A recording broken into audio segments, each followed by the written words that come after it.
ನಮಸ್ಕಾರ. ನನ್ನ ಹೆಸರು ಎನ್ ಸಿ ಮಹೇಶ್. ಪ್ರಸ್ತುತ ಸುರಾನ ಕಾಲೇಜಿನಲ್ಲಿ ಕನ್ನಡ ಪ್ರಾಧ್ಯಾಪಕನ ಕೆಲಸ. ಜಾಮ್ ಪಿಕ್ಚರ್ಸ್ನ ವಾಹಿನಿಯೊಂದು ಈಚೆಗೆ ಕಗ್ಗ ಓದುವ ಬನ್ನಿ ಅನ್ನುವ ಅಭಿಯಾನವನ್ನು ಆರಂಭಿಸಿದ್ದಾರೆ. ಅದರಲ್ಲಿ ಬಹಳ ಮುಖ್ಯವಾಗಿ ನನ್ನ ಸ್ನೇಹಿತರಾದಂಥ ಜಗದೀಶ್ ಮಂಜಣ್ಣ ಮುಂಚೂಣಿಯಲ್ಲಿ ಈ ಕಾರ್ಯನಿರ್ವಹಿಸ್ತಾ ಇದ್ದಾರೆ. ಅವರಿಗೆ ಅಭಿನಂದನೆಗಳು ಮೊದಲೇ ಹೇಳ್ತಾ ಇದ್ದೀನಿ ನಾನು. ಯಾಕೆ ಅಂತಂದರೆ ಕಗ್ಗ ಓದುವ ಅಭಿಯಾನ ಇದೆಯಲ್ಲ, ಇದು ಬಹಳ ಸಂತೋಷ ತರುವಂಥ ಮತ್ತು ಜ್ಞಾನವನ್ನು ಹೆಚ್ಚಿಸಿಕೊಳ್ಳುವ ಒಂದು ಅಭಿಯಾನ ಅಂತ ನಾನು ಭಾವಿಸ್ತಾ ಹೋಗ್ತೀನಿ. ನಾನು ಈ ಕಗ್ಗವನ್ನು ಓದುವ ಮತ್ತು ಅಧ್ಯಯನಕ್ಕೆ ಒಳಪಡಿಸುವ ಸಂದರ್ಭದಲ್ಲಿ ಬಹಳ ಮುಖ್ಯವಾಗಿ ನನಗೆ 2 ಪ್ರಶ್ನೆ ಕಾಡ್ತಾ ಇತ್ತು. ಮೊದಲಿಗೆ ಈ ಮಂಕುತಿಮ್ಮ ಯಾರು ಅಂತ, ಎರಡನೇದು ಕಗ್ಗ ಅಂದರೆ ಏನು ಅಂತ. ನಾನು ಓದುವ ಕಾಲಕ್ಕೆ ಈ ಕಗ್ಗವನ್ನು ಬಹಳಷ್ಟು ಜನ ನಿಂದೊಂದು ತುಂಬ ಕಗ್ಗ ಅಂತ ವ್ಯಂಗ್ಯಾರ್ಥದಲ್ಲಿ ಇದನ್ನು ಬಳಸ್ತಾಯಿದ್ರು.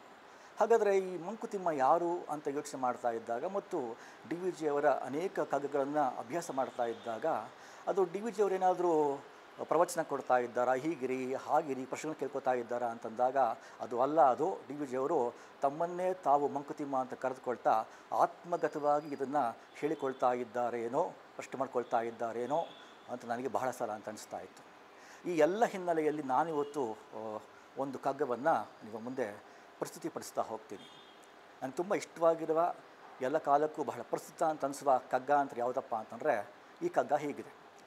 ಅನ್ನದಾತುರಕ್ಕಿಂತ ಚಿನ್ನದಾತುರ ತೀಕ್ಷ್ಣ, ಅನ್ನದಾತುರಕ್ಕಿಂತ ಚಿನ್ನದಾತುರ ತೀಕ್ಷ್ಣ, ಚಿನ್ನದಾತುರಕ್ಕಿಂತ ಹೆಣ್ಣು ಗಂಡೊಲವು, ಮನ್ನಣೆಯ ದಾಹವುದು ಈ ಎಲ್ಲಕ್ಕೂ ತೀಕ್ಷ್ಣತಮ, ತಿನ್ನುವುದು ನಿನ್ನಾತ್ಮವನೇ ಮಂಕುತಿಮ್ಮ ಅಂತ. ಇಲ್ಲಿ ಕಗ್ಗದಲ್ಲಿ ಅವ್ರು ಹೇಳ್ತಿರೋ ಪದ ಏನಪ್ಪ ಅಂದರೆ ಆತುರ ಅಂತ ಪದ ಬಳಸ್ತಾ ಇದ್ದಾರೆ ಡಿ ವಿ ಜಿಯವರು. ಆತುರ ಅಂದರೆ ಇಲ್ಲಿ ಅವಸರ ಅಂತ ತಗೋಬಾರ್ದು ನಾವು. ಆತುರ ಅಂತಂತಂದರೆ ತೀವ್ರತರವಾದಂಥ ಬಯಕೆ ಅಂತ ನಾವು ತಗೋಬೇಕಾಗ್ತಾ ಹೋಗುತ್ತೆ. ಇಲ್ಲಿ ಹೇಳ್ತಾ ಇದ್ದಾರೆ, ಜಗತ್ತಿನಲ್ಲಿ ಅನ್ನ ಬಹಳ ಮುಖ್ಯ, ಅನ್ನಕ್ಕೋಸ್ಕರ ದುಡಿತಾ ಇದ್ದೀವಿ ಅಂತ ಹೇಳ್ತಾ ಹೋಗ್ತಾರೆ.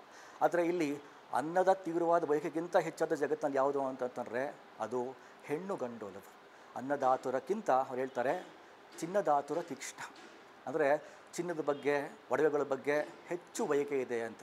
ಆದರೆ ಚಿನ್ನವೇ ಅಂತಿಮವೋ ಅಂತಂದರೆ ಅದು ಅಲ್ಲ ಅದು ಅಂತ. ಯಾವುದು ಹಾಗಾದರೆ ಚಿನ್ನದಾತುರಕ್ಕಿಂತ ಹೆಣ್ಣು ಗೊಂಡಲು, ಹೆಣ್ಣು ಮತ್ತು ಗಂಡಿನ ನಡುವೆ ಉಂಟಾಗುವಂಥ ಪ್ರೇಮ ಸಲ್ಲಾಪ ಇದೆಯಲ್ಲ ಅದೇ ಅಂತಿಮವೋ, ಅದು ಅಲ್ಲ.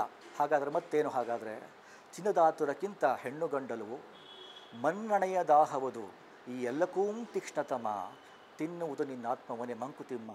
ಯಾವಾಗ ಮನುಷ್ಯನಲ್ಲಿ ತನ್ನನ್ನು ತಾನು ಗುರುತಿಸ್ಕೋಬೇಕು, ತನ್ನ ಬಗ್ಗೆ ತಾನೇ ಹೇಳ್ಕೊಳ್ಬೇಕು, ತನ್ನ ಬಗ್ಗೆ ತಾನು ಜನರಿಗೆ ತಲುಪಿಸ್ಬೇಕು ಅನ್ನುವ ಇರಾದೆ ಉಂಟಾಗ್ತಾ ಹೋಗುತ್ತೆ, ಅದು ಅವತ್ತು ಅವನ ಆತ್ಮವನ್ನೇ ತಿಂತಾ ಹೋಗುತ್ತೆ. ಹಾಗಾಗಿ ಮನ್ನಣೆಯ ದಾಹವನ್ನು ಬಿಟ್ಟು ಬದುಕಬೇಕು ಅಂತ ಡಿ ವಿ ಜಿಯವರು ಕಗ್ಗದಲ್ಲಿ ತುಂಬ ಸುಂದರವಾಗಿ ಹೇಳಿದ್ದಾರೆ. ಈ ಕಗ್ಗವನ್ನು ಕೇಳಿಸ್ಕೊಂಡಿದ್ದಕ್ಕೆ ಧನ್ಯವಾದಗಳನ್ನು ಅರ್ಪಿಸ್ತಾ ಇದ್ದೀನಿ. ನಮಸ್ಕಾರ.